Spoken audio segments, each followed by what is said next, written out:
in Key West. We're on Mallory Square. It's Sunset Celebration, and we just celebrated the sunset. We had such a great response to our first Q&A Yes. video on full-time RV living. We've got more questions that We have people so many questions, so we decided to break it up into 5 questions per video because they get kind of long.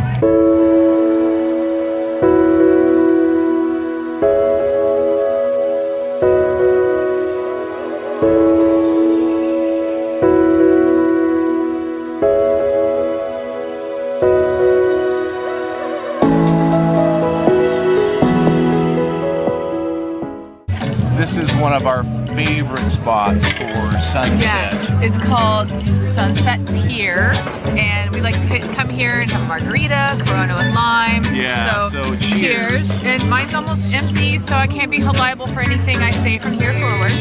But I hope it's fun anyway. So let's get started on this question. Let's do it. And the first question that we're talking about right now is how long does it take to downsize to get into an RV? Yeah, and that can vary, but it doesn't really take long no matter, I guess it depends on your intention and how bad you want to do it. With me, I was in Virginia Beach and I listed all of my furniture on Facebook and it was sold within 2 days and I priced it to sell. I wasn't messing around.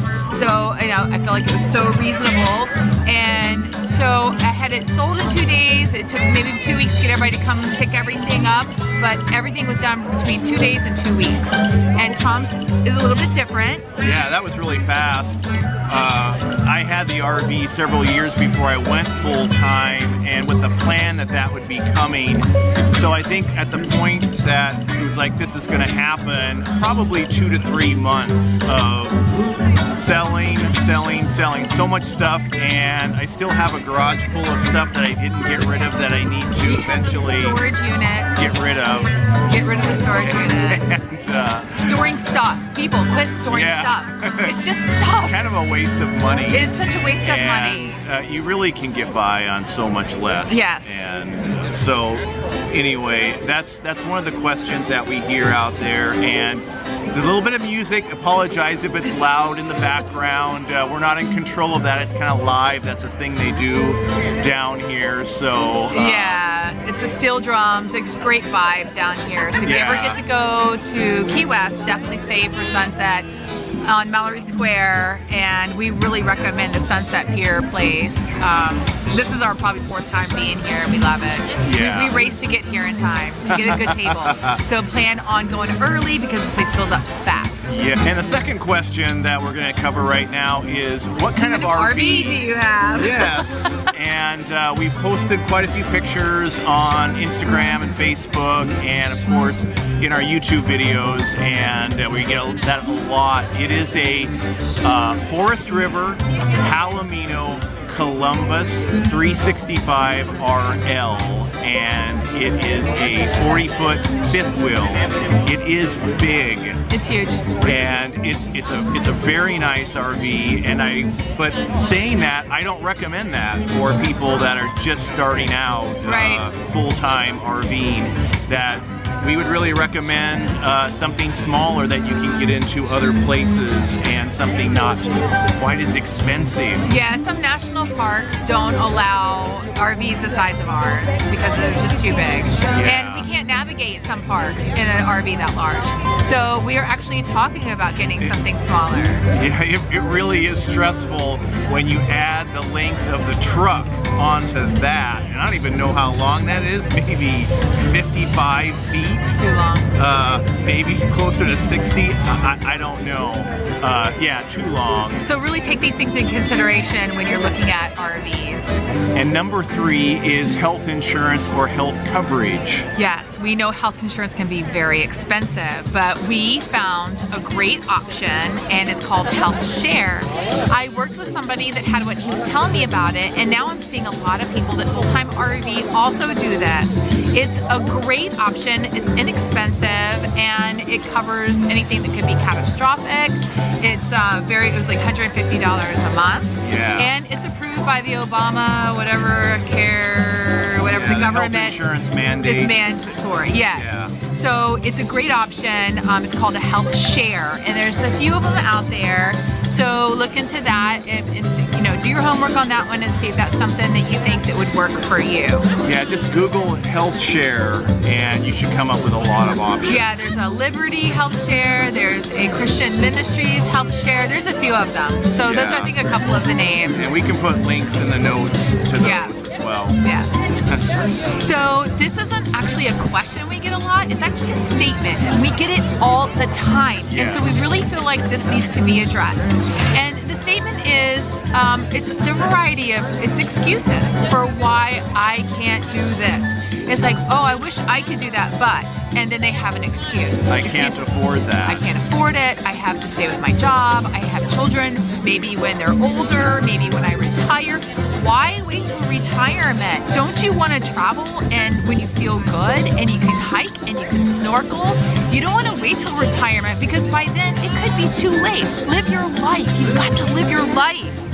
Well, I think it just matters how bad do you want it. I mean, That's exactly what it is. If you're tied to your current position and like watching YouTube videos of people out there doing it and wishing you could do it or saying I'm going to do it in 5 or 10 years, then that's what your belief in, that's what your intention is. You're going to create that. Right. If you say I have to do that this year, you can set a goal 3, 6, 9 months. Yes. A dreamline goal. That's a timeline, but it's called a dreamline. To be able to do that. Yes. And there are solutions to every obstacle there is. There are so many jobs out there that people can work in an RV with a great internet connection and a cell phone. Resources are plentiful. It's an unlimited amount of resources, but how resourceful are you? You can be resourceful and create your own income being mobile. And why wouldn't you do it now? Yeah, there are so many ways, and if you just, instead of thinking I can't, it's saying I can. And when you say I can, you will create options. Yes. It would be like saying if you need to have emergency heart surgery and it was going to cost you X number of dollars and you had to do it now and it wasn't going to be covered by insurance, then how would you create that? You'd find a way. If you had to do it, if your life depended on it, and you know what? Your life does depend on it. That's right. This is your life. Yeah. And you don't have to start in a huge RV. You can start in something really small and then work your way up. Just start in something. If you're saying I can't afford that, then look at your expenses. How can you reduce things? Do you really need all that stuff? All the vehicles, all the toys, whatever that may be. Yeah. And then do you really need a brand new RV? There are people that start doing this with an RV that costs a couple $1,000s. Yep, they fix it up and do it, right? They fix it up, yep. Or they upgrade. A couple years later, when they can afford it, they just buy another one. And it keeps getting better. And then if you have children, there are so many ways to educate people online. I mean, that should be a non-issue now. And I think the best education is getting out of the classroom, and getting out there and actually seeing what the world, what the country is really like. And there's so many families that do it with kids, and the kids look like they're having the best time. And if I could do it all over again, if I knew back then what I know now, I would do things differently, and I would have taken the kids on the road. Yeah, so if you have an excuse that you think we haven't covered, put them in the notes, you know, really put it out there. What excuse are you making for not doing this right why can't now? You not I want to do it? know. And I really want to hit on this point again. So many people are programmed that I want to wait till I retire, that at 70 years old, I'm going to go out and explore the world. Well, you know, you may not have the health. If you get to 70, that's if, and you have to look at how people are not always making it there with all the major illnesses and diseases out there. And then if you do, which we certainly hope you do, you know, how are you going to feel like going out and doing a 10-mile hike down into the Grand Canyon and back out?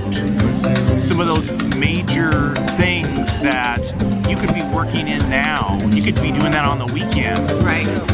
And so think about that. It's not how much you have have left in your life, but what you're going to do with what you have left, and what you're going to create. And you don't owe it to your current employer to put another 10, 20, 30 years in. And to a big employer, you're just a number. And you're the one that has to make the decision to find employment, to start a business, to do something that will give you the time, give you the freedom and the money to go out there and make it happen. And this is your life. What are you going to do with it? So no excuses. And maybe we sound like we're coming down hard on people. We're not being hard. We're trying to be motivating. Yes, we want to inspire and give people encouragement that they can do this. And the fifth thing we wanted to talk about, question that we get, and we get it the most, is how do you make money? So there's so many resources, like I said, online. There's so many different ways to make income online. And like book sales, we have book sales. Right, online courses. Online courses. Affiliate income. Yep. And also project-based work. So we have multiple streams of income, and we're going to do another video on that to be very specific about it. But right now we're just going to be kind of general about it. It's such a big topic, and the number one question again, we really want to give it the attention that it deserves. And we want to help other people in that area. Yeah, we're gonna make more information available about that. And with that, thank you so much for watching. Again, 5 more questions on RV living full time. And if you have other questions, we will consider making more videos like this. And please put those in the comments. And I have a question I want to put to you guys. So if you're trying to brainstorm what ways you can make money online, I'm asking you, what is your passion and what is your gift? Leave that in the comments. I'm curious where everybody's gift and passions are. Yeah, so make sure you subscribe if you haven't. Thank you so much for following us. If you are, hit that little bell. We love you guys. Yeah, when you subscribe. And so long from Key West. From Mallory Square. Yeah. Cheers. Should we cheers? My empty margarita glass. Cheers. Another shot of sunset. I think long past sunset. Awesome. Did you want to get one last shot of my empty glass of margarita? Empty.